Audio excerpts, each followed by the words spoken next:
Computer. Okay. Keep your neck and spine erect. Sit comfortably on your block or on the ground. If you want to sit in Ardha Padmasan or Padmasan, Siddhasan, Swastikasan, Sukhasan, whatever works for you guys. But ensure that the neck and spine are erect. Put your hands by the side next to your pelvis and lift your sternum up. Roll your shoulders back and then join your palms. Relax your shoulders, relax the thighs, relax the torso,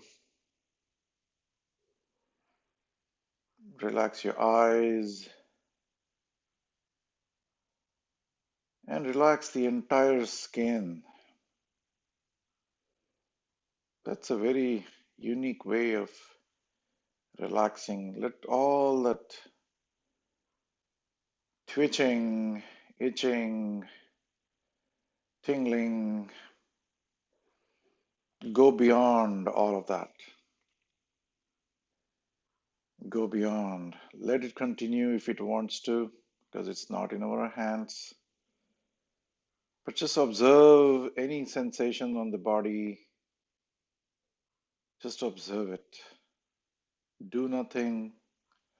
React to nothing. Be a passive witness. And lastly, let your tongue relax in the mouth.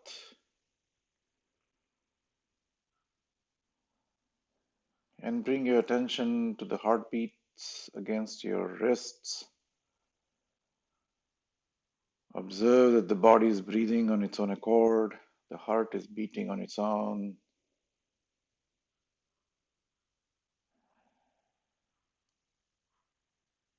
And relax the entire body while keeping the neck and spine erect. Take a deep breath.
सर्वेपि सुखिनः सन्तु सर्वे सन्तु निरामयाः सर्वे भद्राणि पश्यन्तु मा कश्चित् दुःखमाप्नुयात् ॐ सहना भवतु सहनौ भुनक्तु सह वीर्यं कर्वावहै तेजस्विनावधीतमस्तु मा विद्विषावहै ॐ शान्ति शान्ति शान्तिः.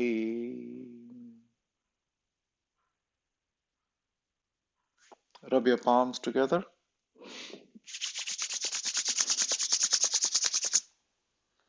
and cup your eyes.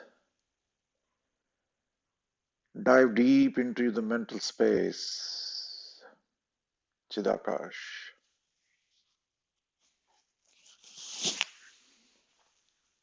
Okay. Morning, everybody. I think, like I said in the text, I don't know if you read it, but we're going to just practice as normal as we've been doing it.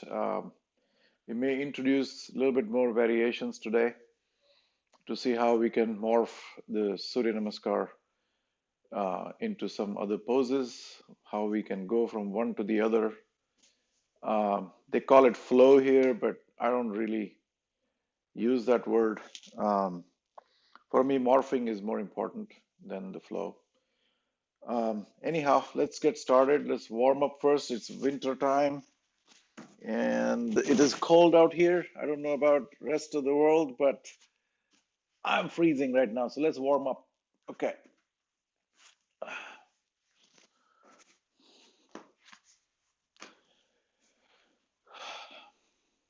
Join your feet together at the bottom and open up your toes just about 15 to 20 degrees apart like that.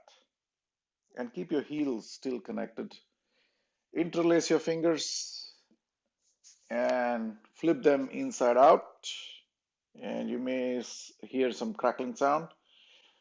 And as you raise your hands, inhale. So inhale and Bhaktanguli. Bhaktanguli. Interlaced finger pose. Anguli means fingers, Bhaktang means bound, interlaced, whatever you want to call it. And at the peak of inhalation right here, see if you can rise on your toes and stretch yourself up, maintaining the balance. Maintaining the balance on the balls of your feet. If you're a ballet dancer, you can get onto your toes if you can. So here we go. And exhale. All right. Now interlace the fingers the other direction. So if your right index finger was on the top, put the left index finger on the top this time. And flip them out. And notice the subtle difference as you raise and inhale. And rise on your balls of the feet. The ball of the foot, and you're using your bigger toe to balance. Pay attention to the subtle trembling down there as the ball is trying to balance your body. And like we always emphasize, always pay attention to the subtle things along with the gross. So you might feel the whole body is getting stretched, there is pain somewhere, there's gross pain here, there, but always pay attention simultaneously to the subtlest things that are happening in the body.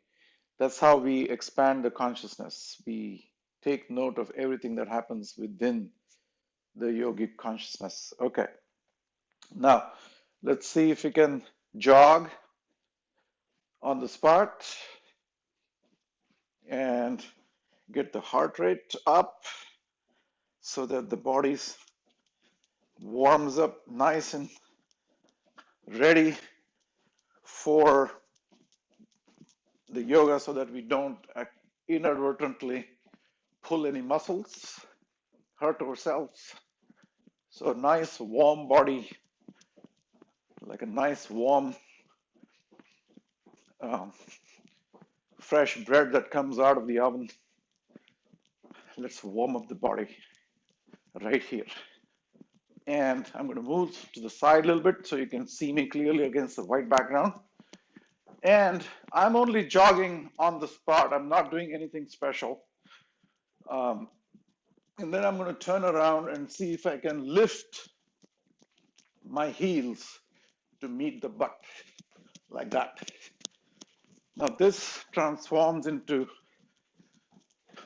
yogic jogging.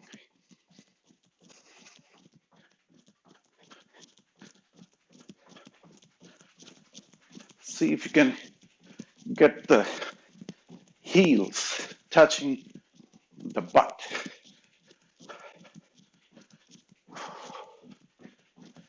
And then I'm going to raise the thighs.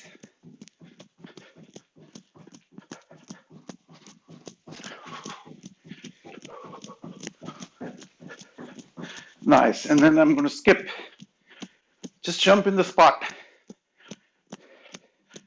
as though you're skipping rope. And you will notice it takes a lot of core for skipping. If you put your hands on your tummy, you will realize that the core gets tight.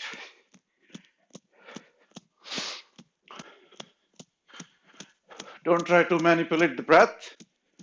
Let the body intelligence take over. Okay, and stop. We just created a tornado in the body.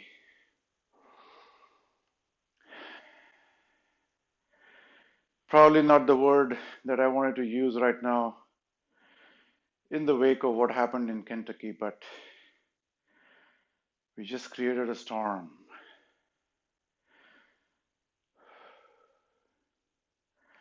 And you can almost feel your heartbeat in the subtle parts of your body, such as your eardrums, the tips of the fingers, and you can almost hear your heart pounding inside. And keep your hands by the side and focus on the still center.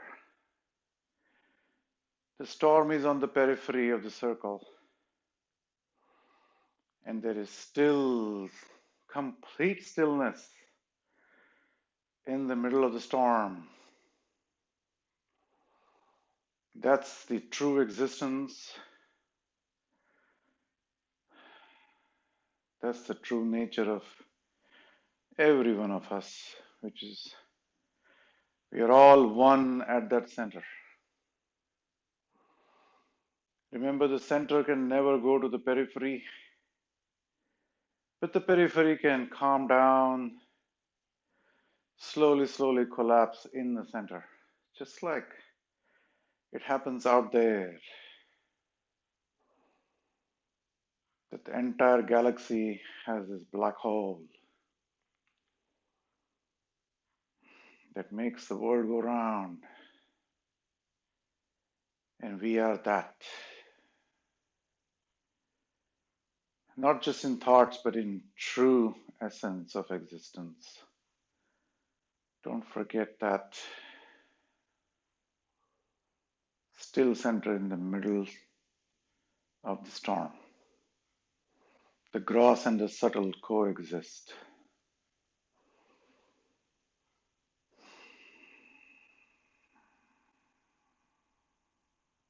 Okay, open your eyes, and we're going to do some quick exercises starting from the head. You may want to keep your feet a little bit apart so to get a good balance. And let's drop our head, let the chin touch the chest, and roll your head in clockwise direction.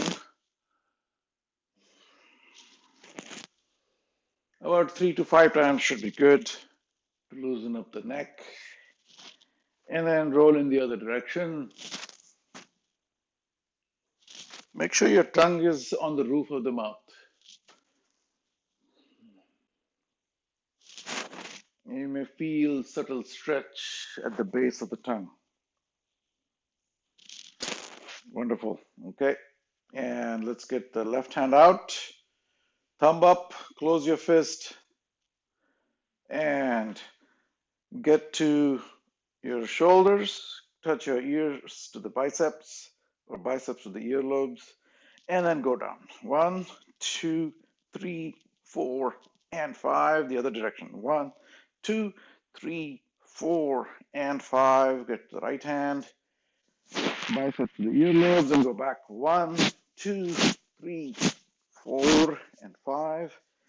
1, 2, 3, 4, and 5. Wonderful. Okay, and then we're done with the shoulders. Kind of, there are several exercises you can do. The other one, it could be like as though you're a windmill, and you just do that and open up the shoulder real nice and wide. There you go. Let's do one more. 1, 2, 3, 4, and 5. 1, 2, 3, 4, and 5. Wonderful. Let's move down to the mid body. Put your hands on the waist and put your feet out. Gauge this distance is completely personal. I can't tell you whether it is 2 feet or what, whatever makes you feel comfortable based on your height is what we should be doing. Okay, and then open up your arms, and then we're going to do twisting. Blow your nose at the back.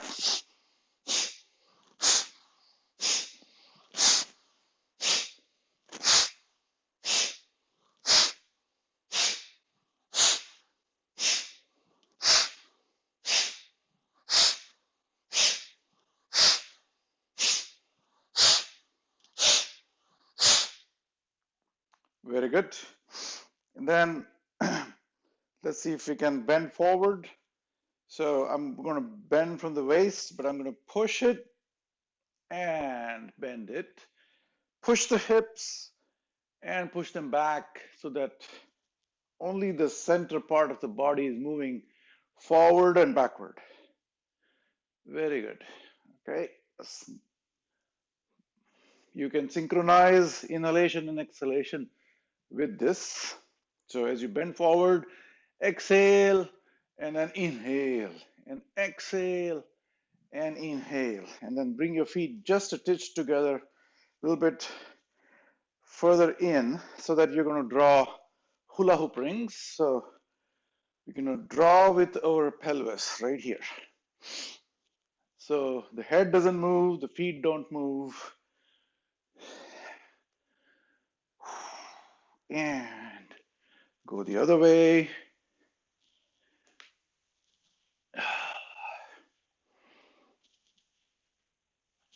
All right, very good. All right, wonderful. Okay, let's come down to the knees.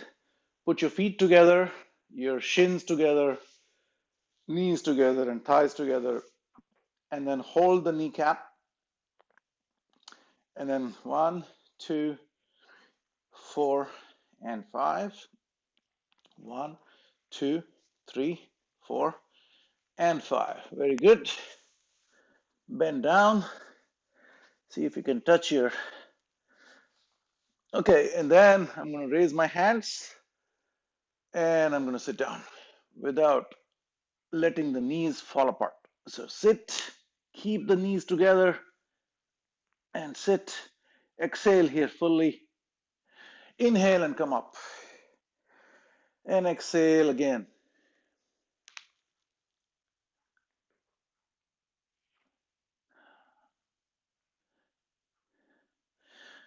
And come up. Very good.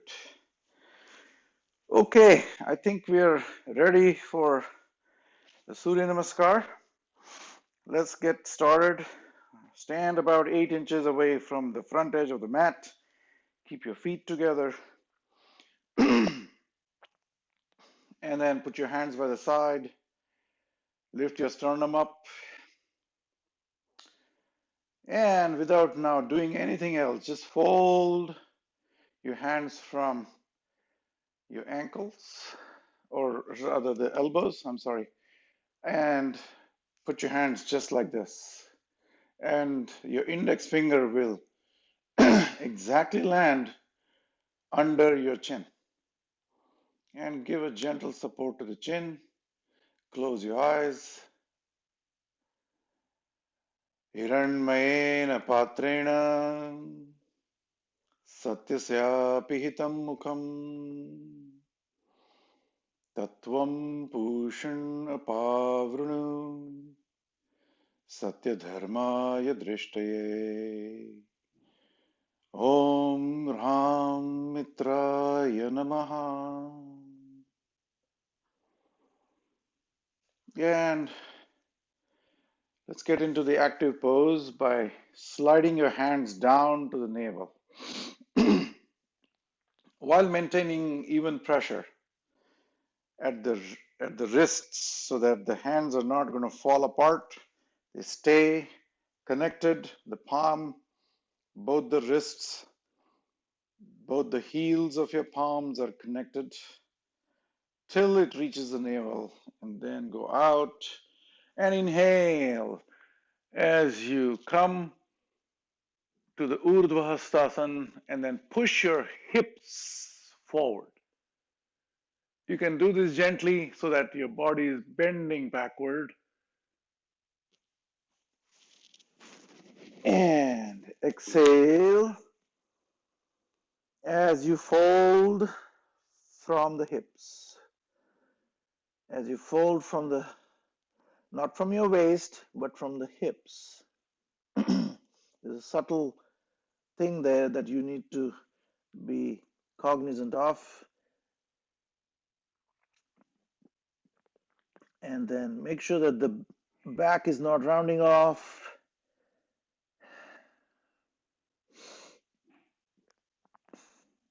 And stay here for a bit in the Samakonasana. Samakonasana, 90-degree pose. And then see if you can bring your hands down. Don't let your neck still fall. Keep the neck straight ahead so you can look, try to look straight ahead still while the hands are down there. And if you want to touch your full palm, you may do so, or let your body do so while you observe. And let the gravity do its job.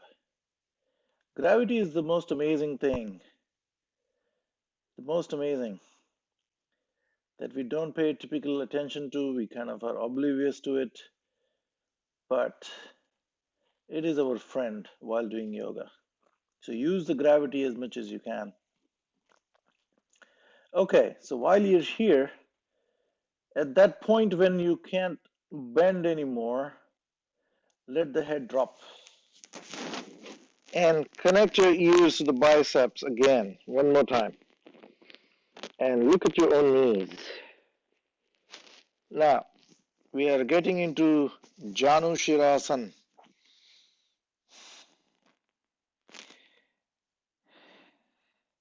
So your knees and the forehead touch in this asana. And if you're blessed enough to be able to do that, let that happen to you. Just feel that gratitude. Be grateful that your body is flexible and move on. All right, so then put your left foot back. All right, and then make sure that both the big toes, both the middle fingers and your big toe are aligned in the Ashwasanchalanasana and look straight ahead. Just look. Look without any intent in the mind. Try not to gaze or lock your eyesight onto something and start thinking about that object of concentration right here. But generally gloss over if you need to gloss over things without processing anything that you're looking at, anything. So the best thing to do is have an open focus. Open focus, like your camera lens doesn't focus on anything. It's all blurred. It's all blurred out there. The mind has a way of locking on to something, which is natural. It has a tendency to lock onto things. But here we are trying to not let that happen, and the mind is then empty. It's about the emptying of the mind. It's about emptying of the sky so that the sun is clearly visible.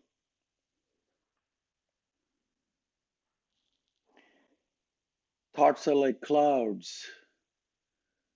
So just look. And while we're getting a nice stretch at the physical level, in the groin area, pay attention to the gross sensations while you're playing with the subtlest thing called mind. Okay, take your left foot back to meet the right. Take the right foot back to meet the left, and then come to Falakasan, the plank pose. It's also called Dvipada Prasaranasana. And make sure your body is absolutely straight, and feel your core getting engaged right here. This pose needs endurance, and observe the gross sensations right here. And then gently put your knees down and do not move your hands, and fold without moving the hands, and see if you can get a nice stretch in the back. And then tuck your head down and touch your forehead to the ground. Some people call this balasan, some people call this shashankasan. I don't know, I feel like it's a folded dog pose. Oh, nice. And then exhale fully down here. And then inhale and come up. Curl your toes back. And then put your chin down and your chest down.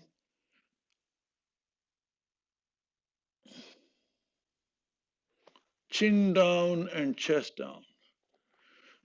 And push your hands up and come to Sarpasan. Now, what is happening at the toes? The curled toes are touching each other. Your feet are touching each other. The heels are touching. And your knees are not touching the floor. And you're looking up. Urdhva Mukha Svanasana. And then from here, we go to Adho, Adho Mukha Svanasana, the downward facing dog. And then shift your weight from one feet to the other and get a nice stretch in your calf muscles. Pump the calf muscles right here. Wonderful. And then push with your hands and rise on your toes. Push and rise, push and rise, push and rise. And in the final stage, put your heels down again. Press your chin against the chest and look at your own navel. Breathe normally. The normal breathing is that which is managed by the body and not at your will. Wonderful. And then put the knees down again and come to Balasan, the child's pose, and put your forehead down. I would like to call this a surrendering pose. You surrender in the moment. You surrender. You accept the reality as it is. Complete let go of everything that we associate with. Let it go. And when we let it go, you will realize the body becomes relaxed. And you may have inched in a little bit more and deeper into the pose. Let the body just succumb to the gravity.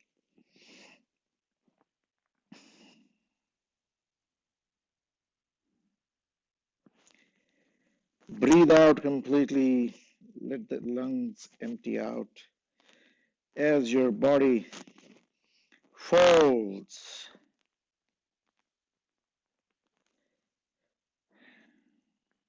Wonderful. And then breathe in and come up. And I'm going to take my left foot between the two hands without lifting the hands. You may want to do this, but don't completely lift it unless you have to. So Put the left foot in between where it belonged and get a nice stretch. Again, look straight ahead in Ashwasanchalan, the navigation of the horse. The horse is the wild mind, and we're taming this horse. We're taming the mind by its involuntary habits. And those habits may or may not be necessary, but the mind is always searching for something. It always wants to be ahead of your body. But here we are trying to keep it with the body, right here and now. And how does that happen? How do you tame the mind from its wandering like a wild horse running around in those open fields? How do you bring that horse back here and now? And the one way of doing it is just observe the mind without any intent. Let the mind gloss over things using the indriyas. Indriyas are the senses. It's hearing the sounds, it's watching, it is feeling something, all that information that is coming from all the sensory organs. All the senses are bringing information, the mind is processing it all day long. And that's that cycle that we're going to drop right here and now. So in the Ashwasanchalan, and then we breathe in and come to Padhastasana again. And join your palms and come up and bend backward. And exhale as you go. Wonderful. All right. We'll do the next one. Om Reem Ravaye Namaha. And slide your palms down to the navel one more time. And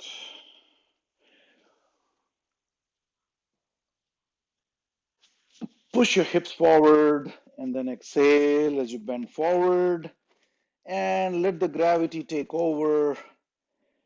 Let the gravity take over. Feel the stretch in your hamstrings as the body is folding down. It is succumbing to the gravity. You may want to interlace your fingers and to get that extra stretch. Interlace the fingers and see if you can put the entire palm down this time. If you cannot do that, that's okay. And observe whatever the body and mind are doing. Observe from within. Grab the toes. If you can grab the toes, that'll be great. Take your two fingers, the index and the middle finger, and then grab the big toes. Pada Angushtasana. Angushta means big toe.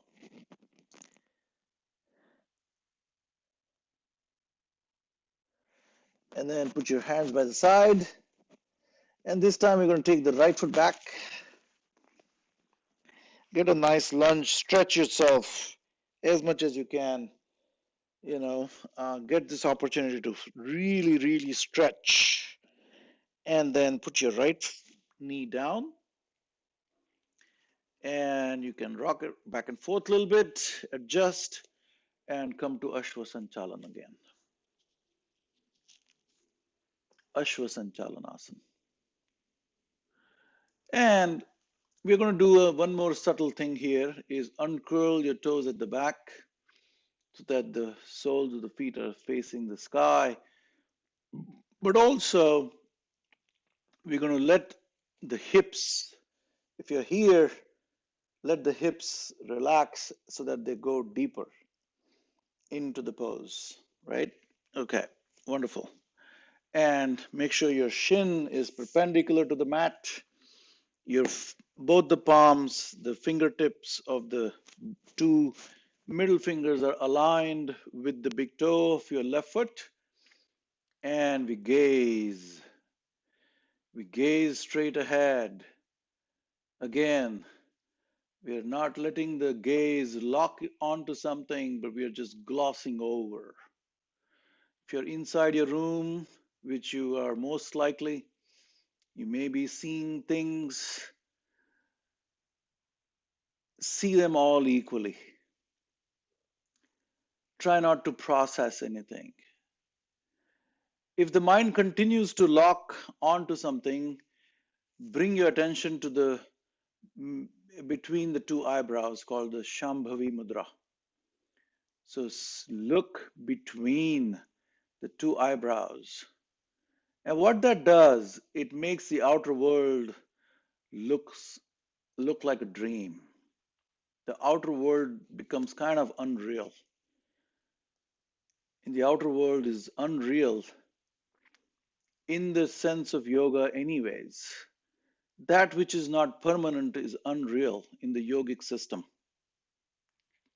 So anything that is impermanent, anything, if anything has to exist, it can also not exist at some point in time. So take your left foot back. That which is begins always ends in this world of duality.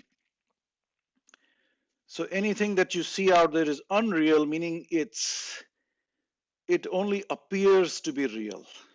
That's what the yogic system says. Appears to be real. And we are into Falakasan, Dvipada Prasaranasana. And make sure your hands are perpendicular to the mat, your body is absolutely straight. And then gently put your knees down and fold into Balasana, into a folded dog pose, whatever you want to call it, doesn't really matter. Pay attention to what the body is doing, what the gross and subtle are doing simultaneously. That's important, where you don't lose sight of that. The names are just labels. They don't really mean anything. But if we have to operate in this world, names are important. Okay, so fully surrender here again. Do not move your hands. Get a nice stretch in your back. And see if your heels can touch your butts in this surrendered pose. If they don't, they don't. If they do, they do. Take note of whatever the gross is doing. And breathe in and curl your toes back and put your chin down and chest down.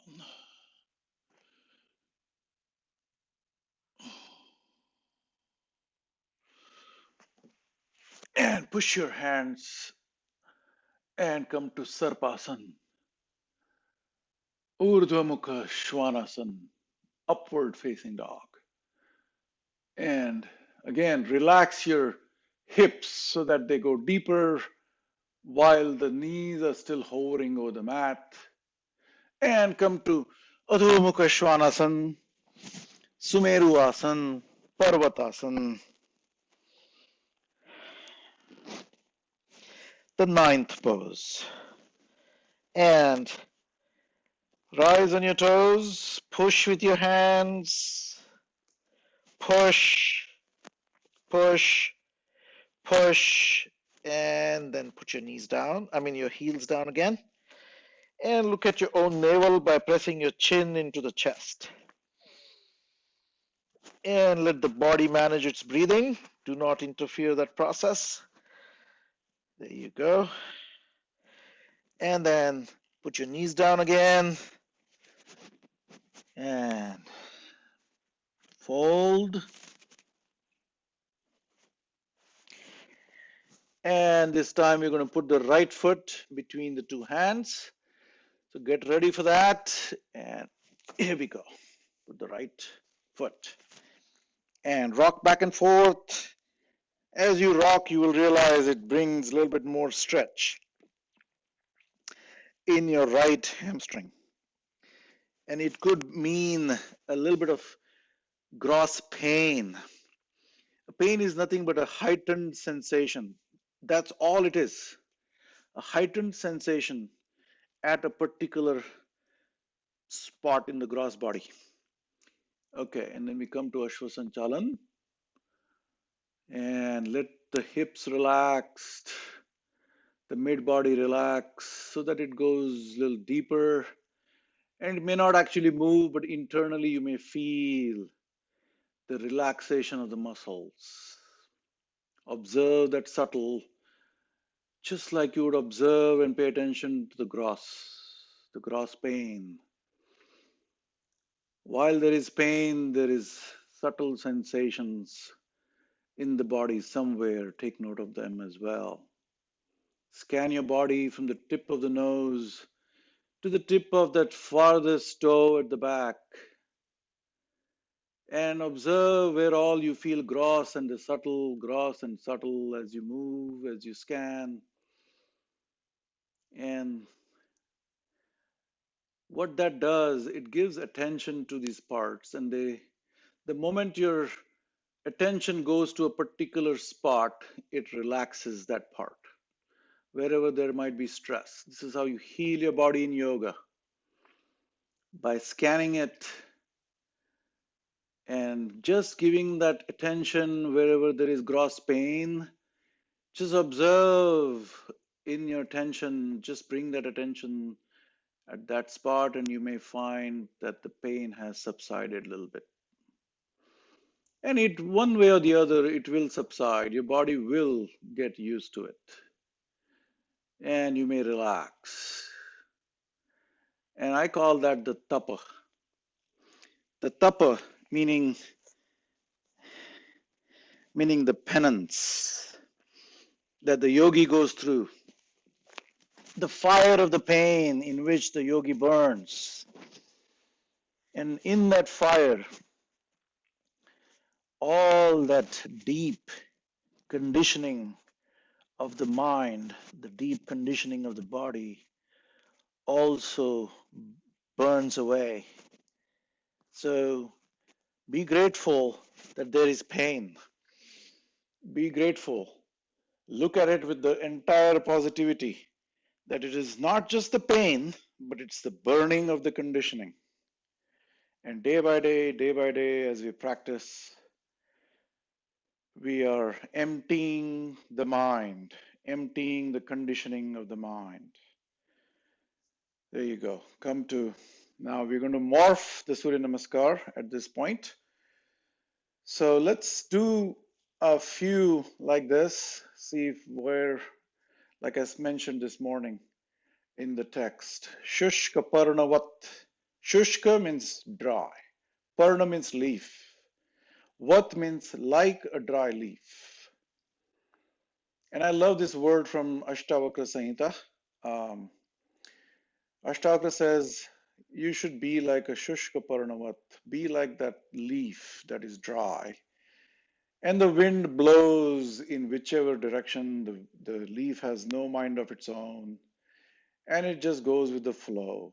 And it goes wherever the wind takes it. So today, again, we are trying to sort of understand this deep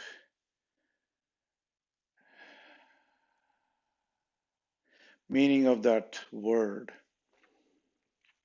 And if we try to live like that, who knows? Because we are living like that anyway. We just don't know. We think that we make decisions in the world, we make a difference in the world. But do we really? It's all unreal anyway. All right, so let's go up and over and bend forward, bend forward, bend forward. And then fold your knees this time. We're doing something that we typically don't do. So fold your knees and grab your kneecaps a little bit, massage them here. Okay. And then fold them as though you're sitting in an invisible chair. Engage the upper thigh while holding both the knees. I'm compressing with the heels of my palm so that the knees stay where they are. While you bend, and transfer the weight a little bit more onto the heels and away from the ball of your foot. And if you want to rock back and forth a little bit, you may do so. You'll feel that the entire thigh is engaged. And then put your hand down and stretch. Wonderful. So we engage the muscles, then we stretch them. And that's important because it brings endurance. So the endurance is by loading the muscles, pushing them to the limits of endurance, and then stretching them. It's like tempering. You heat that metal and dip it into the cold water and heat it again and dip it in the cold water. That builds the tone. It tones your body nice, and it burns away that fat. And do it again.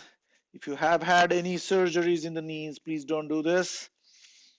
And then I'm going to take my hands up and straighten my back. Keep your knees together, straighten the back and look up. Wonderful. Now bring your hands at the back and see if you want to sit down. Bring that thigh closer to the chest and hold, and then open up.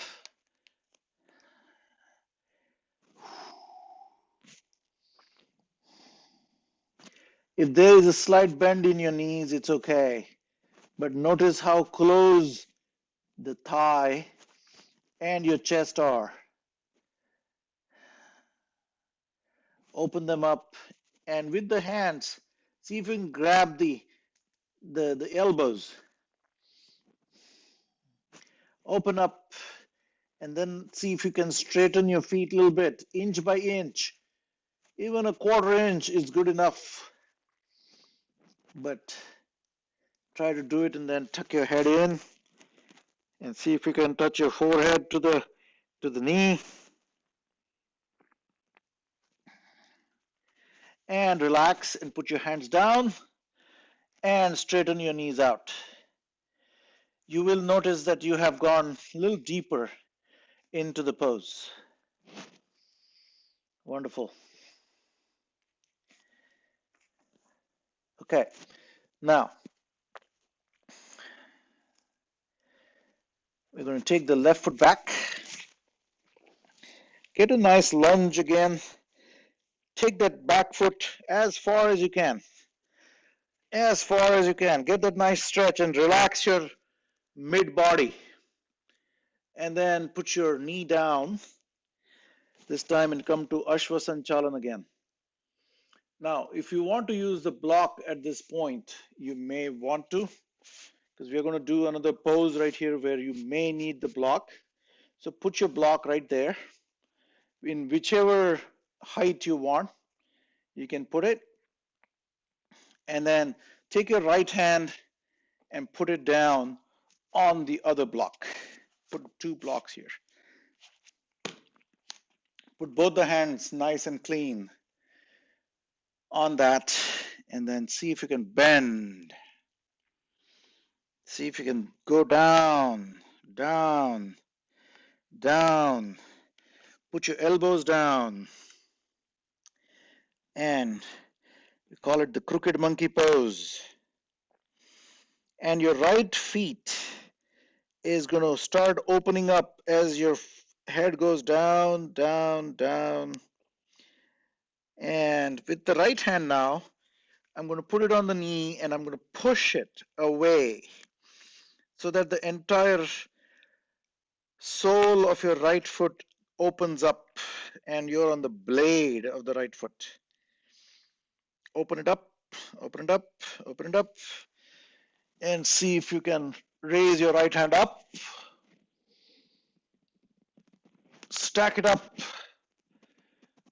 and bring it back. And bring it back, and bring it back.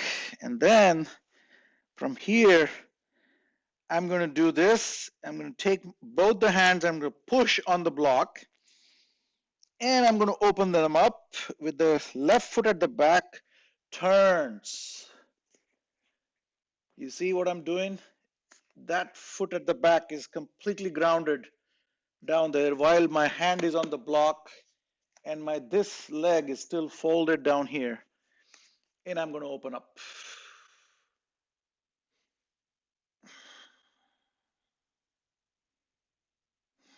Stack your shoulders and come down. If you can do them, if you want to raise your block like this, put both the blocks so you get nice and firm, and then do that. And come down. If you can do it without the blocks, go for it. Okay, and then come back to Ashwasanchalan. Put your hand, right hand back to other side and let your pelvis relax. Uncurl your toe at the back and come to Ashwasanchalanasana.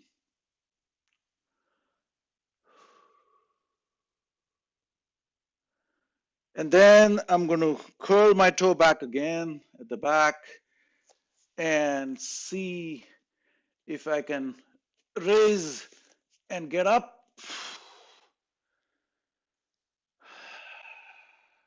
And turn that leg back and come to Virabhadrasana 1. And raise your hands up and bend backward. And join your palms, interlace the fingers, and put your index finger up while the heels of the palms are touching. And sink your mid body, and then open up to the Virabhadrasana 2 and look straight ahead and see if we can straighten this leg and then bend forward. Your hips are facing in that direction. This is not Trikonasana, so be mindful of that. My hips are perpendicular to the length of the mat. And I'm bending forward. And then I'm going to put my hands down here while this knee, if you want to bend it a little bit, that's okay. But we are getting into Sarvanga Purnasana. And let the hand slide and put your hands by the side and tuck your head in.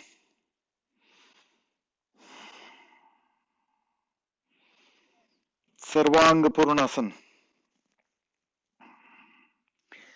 And then fold your knee a little bit, fold it a little bit, inch by inch, and then rest your elbow onto the right knee, right here. And we did this last time with the chair, if you remember. Okay, the chair really helps with alignment. So I am actually doing this and trying to get my 90 degrees back here. Okay, so I'm going to push it so that my thigh and the shin are at 90 degrees, like this. And then my hand slides up and over. So that my hand, my torso, and my hind leg, they're all kind of in one line. And I open up the chest at the same time. So to open the chest, you You take this fist and you move it down. That helps you to get that twist. Wonderful. And look up. There you go. And then come down, down. And then from the Sarvanga Purnasan, I'm going to come back here. And then this time, my hips that were facing that way, I'm going to face them this way now. All right, very good. Face them this way. And then see if you want to bring your feet a little bit closer so that there is 90-degree between the two legs and not a big obtuse angle. Make a nice 90 degrees. So I'm still not there. I'm going to move, adjust my feet a little bit. I'm going to bring them back. And now kind of I'm at 90 degrees. And then take your hips and move this way. Once you've done that, this foot is going this way. I'm going to move my hand out. Take this and slide this way. So it's a lateral move. It's not a fold. It's a lateral move of the upper body while the hips are staying where they are. There's a subtle difference. Okay, so I'm pushing as though somebody's pulling me on the right side. Pull, pull, pull, and then start bending down and rest your hand on your shin while the left hand is still here and come to Trikonasana. Make sure your chest is still open and then open up your palm down there and stack up your shoulders and breathe normally. Trikonasana. And then come down. Come up again, sorry. Okay, and then that foot, put it out here, and that foot, face it that way. Okay, now take your hips and twist them like this so that they are facing in that direction. So this is how the Sarvanga Purnasana is different than Trikonasana. And this time I'm going to take the right foot a little bit back. I'm going to get as much stretch as possible and then raise my hands up and I'm going to fold down. Fold, fold, fold. Keep your left leg engaged, firmly grounded. Get that grip. Get that grip onto the mat with the heel, the blade, and the ball of the foot. They're perfect down there, nicely, firmly grounded there, while this leg is kind of locked. But if you think that it's going to hurt your knee in any ways, bend your knee just a titch, okay? Just for the sake of it for now. And then keep going down, down, down, down, down, down, down. And see if you can put your hands down. Once you get your hands down, the bent knee of the left leg, straighten it out. Get that extra support and then tuck your head in. And walk your hands to your big toe on the left side. Sarvanga Purnasana. Wonderful. And then to come out of it, bend your knee and unfold yourself. Come back to where you were. And then we're going to go into Trikonasana. So we don't need this big of a lunge. So let's bring the feet a little bit closer so that you still maintain a good 90 degrees at this area. Trikonasana, because this is one of the 90 degrees. There are 3 90 degrees in this pose, okay? So maintain that 90 degree. Take your hips that were pointing in that direction, face them this way, while keeping that foot where it needs to be, pointing in that direction. So now the hips and this foot are parallel, and here we go. And then open up your arms, and then let someone pull you on the left side. Pull. Again, it's a lateral move, so your hips are still in this direction. They're parallel to your mat. And if you want to look up, that's fine. Put your hand onto your waist, and then the left hand goes down down while your chest is still opened up, and see if you can touch your hand down and then stack and then look at your own hand up there. Very nice. Okay. And then we're going to come to Virabhadrasana 1 on the left side. So open up, put your hands up, and see if you want to put your hands together, interlace your fingers, get your balance, and put the index fingers up while the others are interlaced. And then open it up to the warrior 2 and pull yourself back while you sink in. Okay, so that's this 90-degree is essential to get this thigh engaged, and the shin is perpendicular to the mat, and you're pulling this side back now while looking straight ahead. Virabhadrasana 2, and come out. Okay, and then we're going to do the other asana that we started doing, the Parivritta Parshvakonasana. So what we're going to do here is see if you want to put your elbow onto the left and hand on your waist and sink down. Get that 90-degree back again. And if you want to put your hand on the side at the back to open up your chest and slide and come up. Very nice.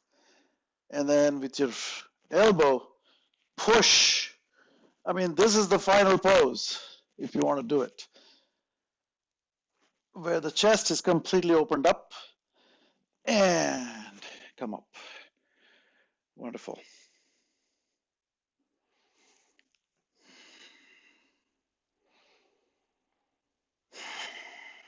So while we are here, let's see if we can do the goddess pose. So bring your feet a little bit in and open up, open this up, fold, fold, fold. I'm kind of sitting back on an invisible chair again. And I'm going to open up my hands. If you want to keep them in the chin mudra, that's also fine. And look straight ahead. Okay. Put your hands on the knees, straighten them out, and put your hands on the ground. Open up your legs. Excuse me. Open up your legs. Grab the blocks, if you will.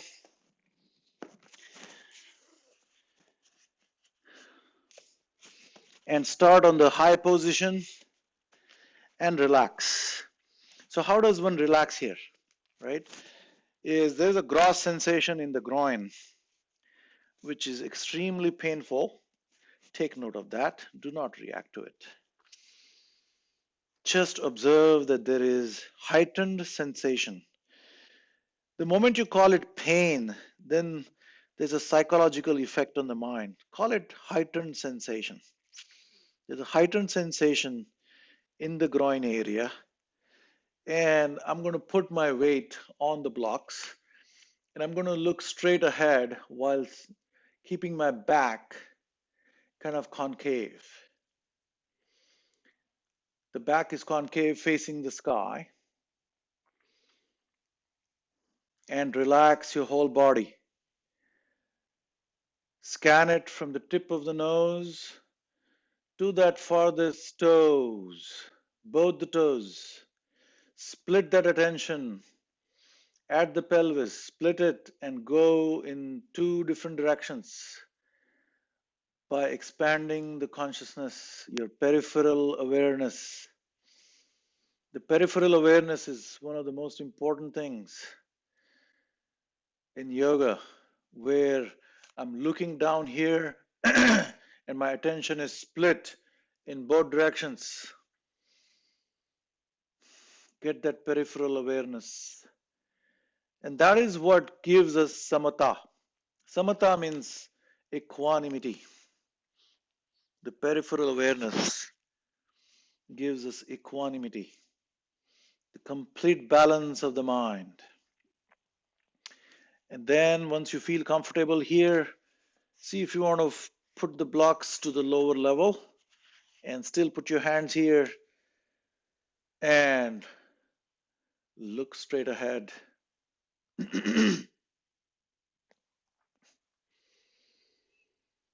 Very nice.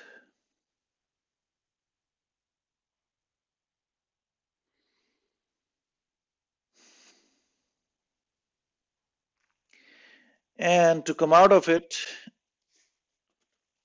put your hands on your waist or on your pelvis and come up.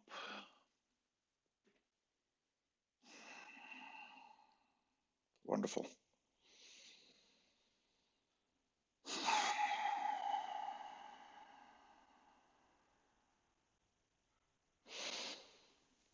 Okay, so we're going to turn to the right and we're going to go back to the Ashwasanchalanasana. That's where we were. And we're going to go back to the Ashwasanchalan. And we made a little detour from there, right?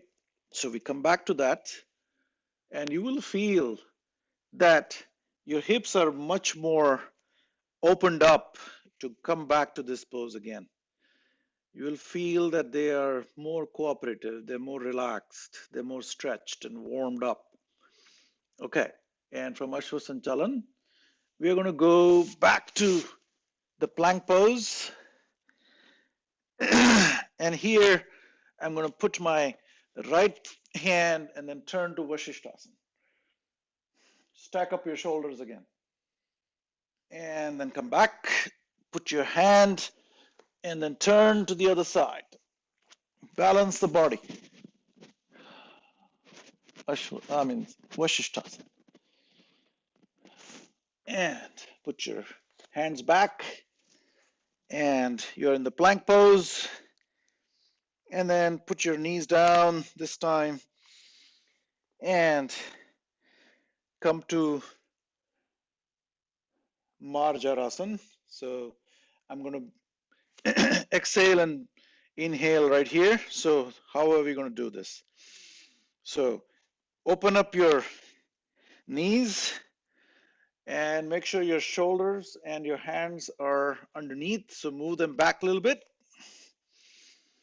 and uncurl your toes, look straight ahead, and exhale as you put your hands. Get that nice curvature in the back.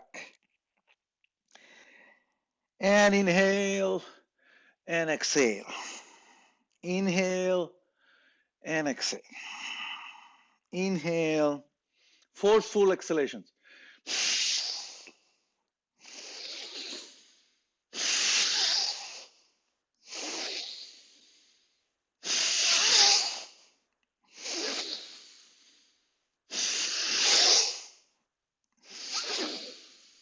Very cool. All right. And then I'm going to take my right foot back and left hand ahead. And we are going into Svanasana. And then I'm going to pick my right with the left and stretch. See if you can stretch and open up as much as you can. All right. And then put it down. And then we're going to take the left foot out and right hand out and get into this Svanasana and then get into Ardha Dhanu, Ardha Shwan Asana. And kick your left foot while holding the ankle. Now open up your chest again and put it down. Okay, very good. And then we're going to go back to where we were and we're going to put the chest and the chin down into Sashtanga Namaskar. And we're going to completely lie down here and then peel yourself without using the hands. Just peel. Don't push with your hands yet. My hands are right here, about a centimeter away from the mat. And then you push and come to the cobra. So for the cobra, make sure you only have one leg. So both the legs, right from the hips, they are fully connected till the farthest toe. The heels are connected. You're going to look up and put it down.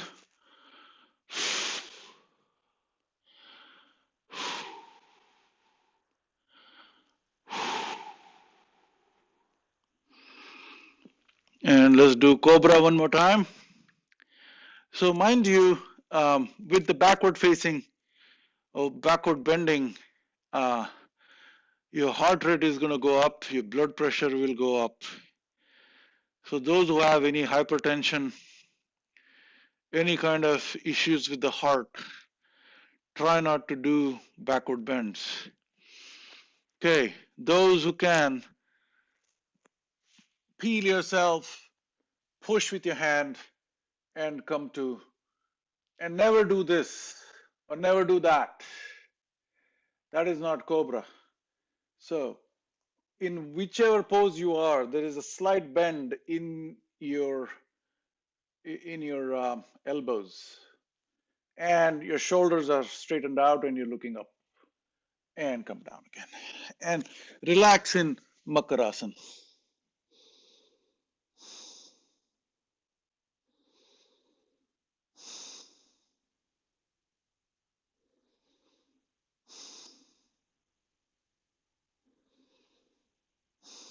And let your heart rate come down a little bit,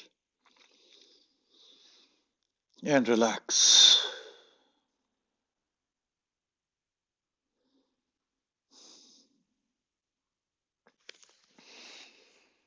And then come back here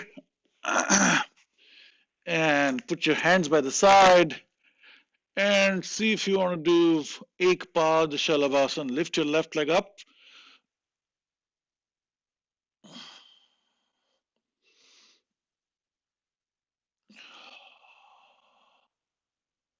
Keep your palms facing down and relax. And then lift your right leg up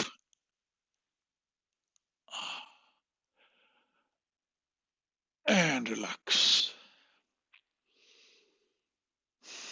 And then put both of your palms at the groin and see if you want to lift both the legs up while maintaining your chin on the mat. And relax. Okay, wonderful. And then come to Chaturanga.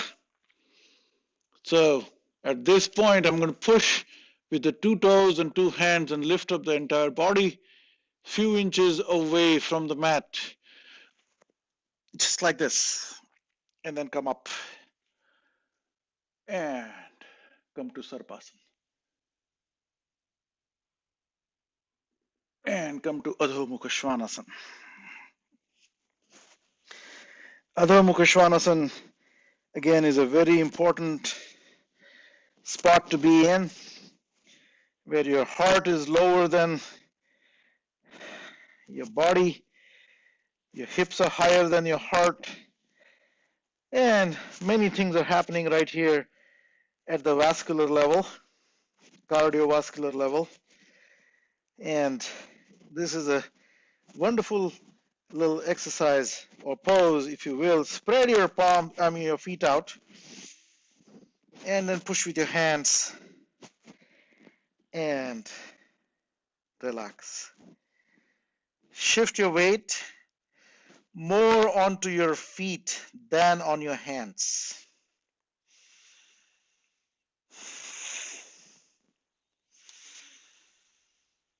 And then put both the knees out on the edges of the mat. And then put your toes together and come to Balasana.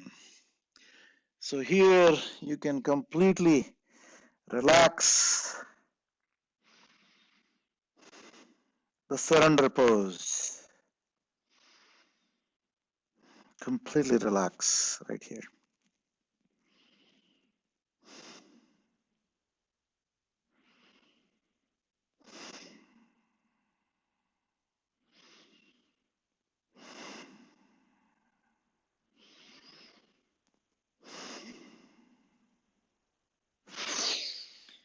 And then put your knees together again.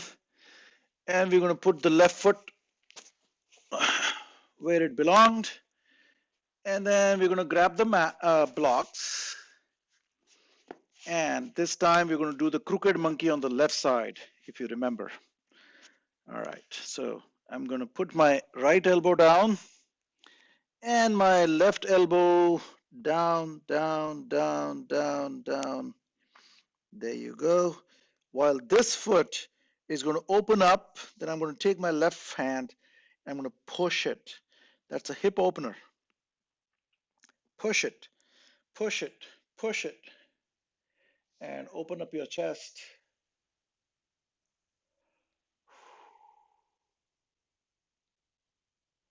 Open up your chest. And then come down again. Wonderful. Wonderful. And then we're going to get into, I'm going to put my hand onto the block and I'm going to lift up and stack up my shoulders. And then bring down. And then put that again. Put your block on the side. Come back to Ashwasanchalan. And Ashwasanchalanasana.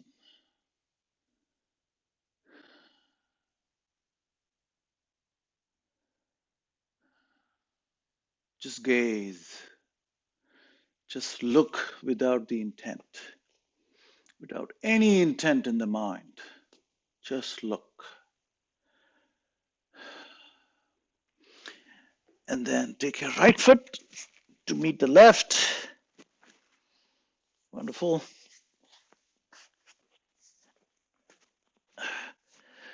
And come up. And push your hips forward. And then exhale.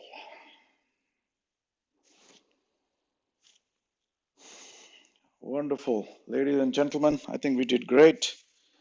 It's we should relax a little bit real quick and then we close the session.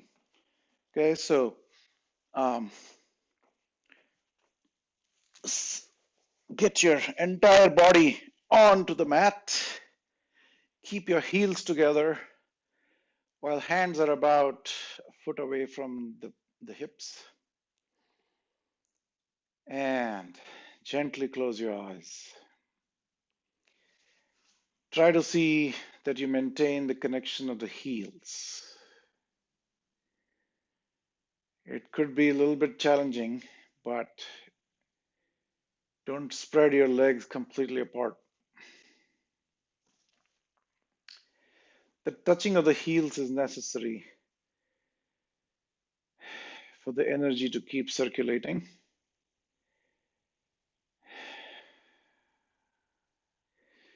That's the south pole of the body. And the crown of the head is the north pole of the body. And just like the earth has a flux, the body also is physical, just like the earth. The body is the earth element, and it has its own flux.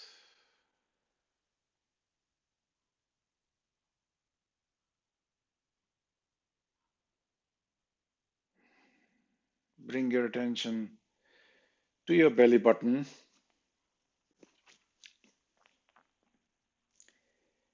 and observe how the body slowly, slowly, slowly returns to homeostasis.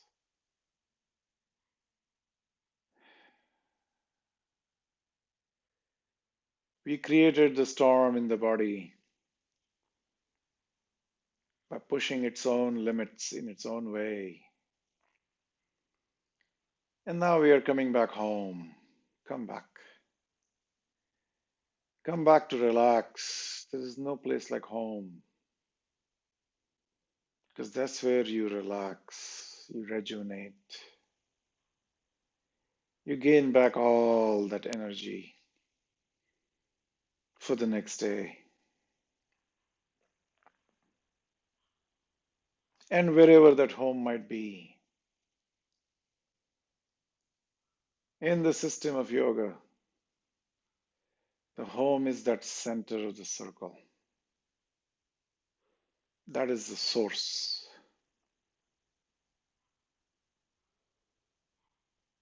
That is the source from which all the energy, all of that is manifested. That center of the circle is the home, here and now.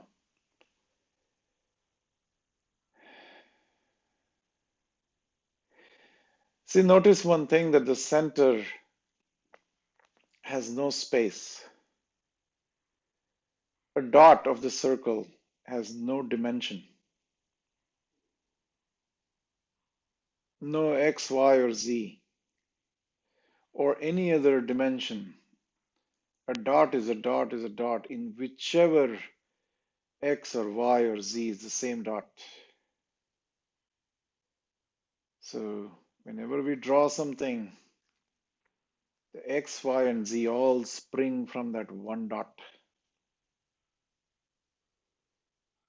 So there is no room for movement at that dot. There is no room for a word, because word is time and space, and that's why it is indescribable. A dot is indescribable because to describe you need room. You need the x, y, and z. You need that dimension. But the dot engulfs everything that is thrown at it. So no words can describe it. However, the dot can experience itself. That is the self-realization. The self realizes itself.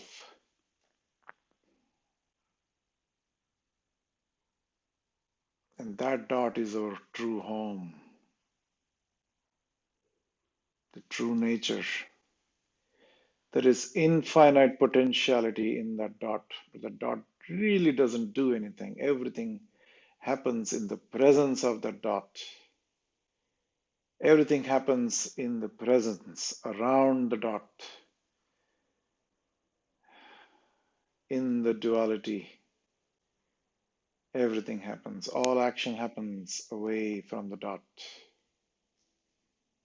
But if we have to ever return back home, everything must be dropped. Everything must be dropped. All action, all thoughts, everything must go. And then we are just that.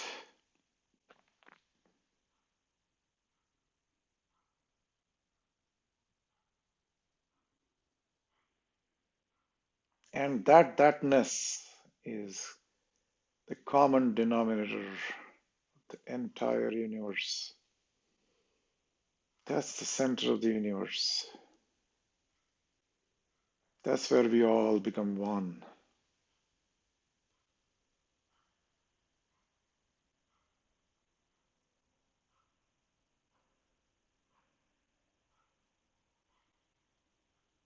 As soon as you come home, you'll realize that the breathing has become shallower and shallower.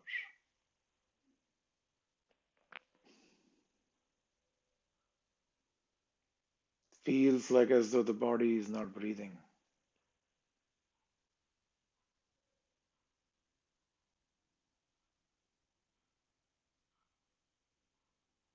And when that happens, that is the true shavasan, the corpse pose. This is when exactly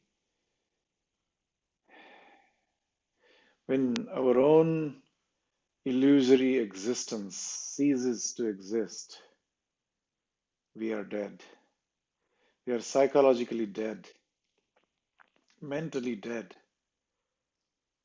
The body, it's on its own journey, but psychologically, the mind stops processing. And that's when the true shavasan happens.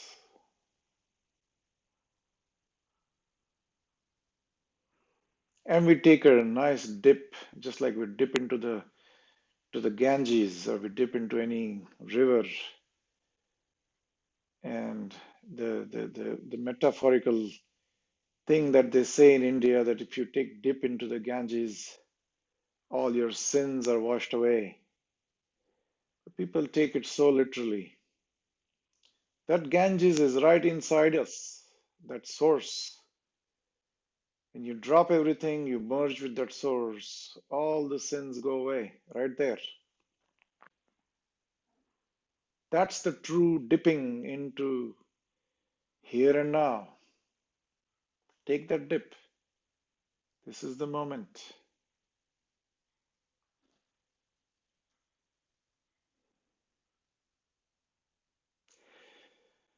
Okay, with that, I'm going to turn to my left side. I'm going to raise my left hand up and turn to the left. And you can turn whichever direction you want, doesn't really matter. Just put your right hand or left hand in front of the chest and give a gentle push. Keep your eyes closed and come to seated pose.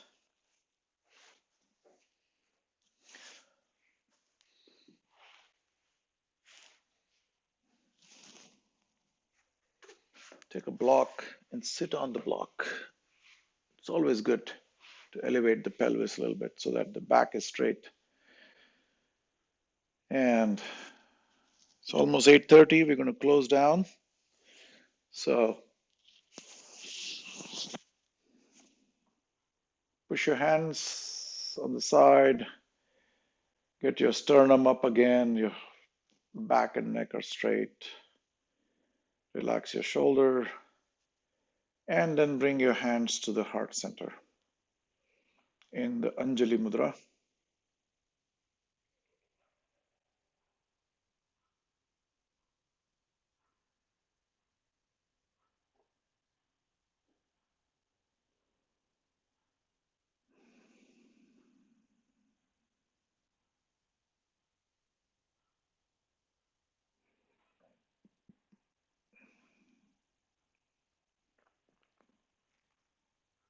Take a deep breath.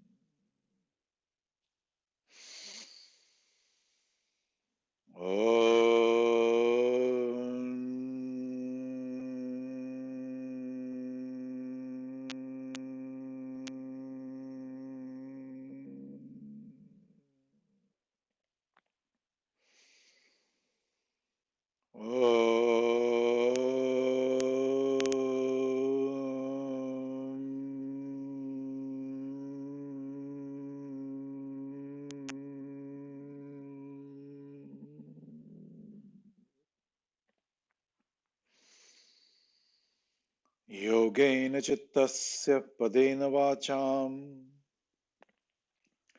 malam sharirasya cha vaidakena yopakarotam pravaram muninam Patanjalim pranjaliranatosmi abahu purushakaram shankha chakra sidharinam sahasrara shirasam shvetam pranamami patanjalim. Hari Om.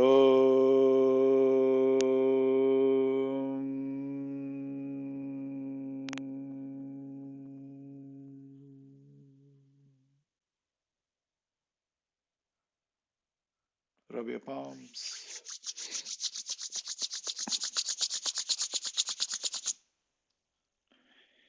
And notice the subtle difference between the first time we did this early morning and after the session. What are the subtle changes that you see in the mental space? Take note of that. There is nothing we can do to change anything there other than observation. And I keep emphasizing this in every practice that there is no effort at the center.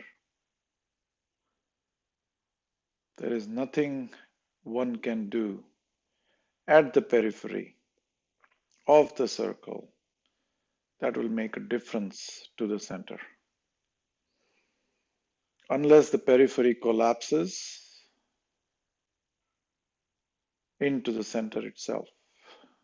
That collapsing is the dropping of the ego, is the complete surrender and acceptance of the reality as it is.